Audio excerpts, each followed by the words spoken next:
এলুমিনিয়ামৰ ইলেক্ট্ৰনীয় বিন্যাস লিখা। 283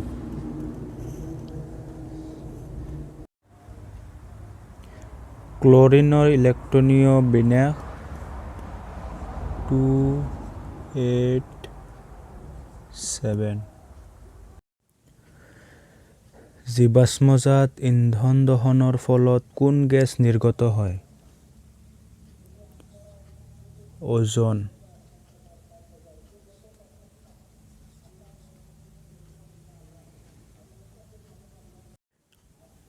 বায়ু শক্তি ব্যৱহাৰ কৰি বিদ্যুৎ উৎপাদন কৰা দেশসমূহৰ ভিতৰত ভাৰতৰ স্থান কিমান?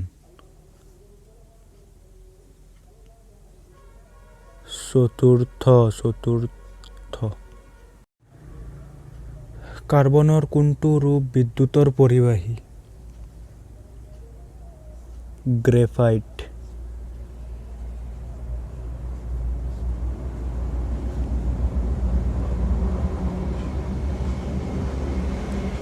গ্ৰেফাইট।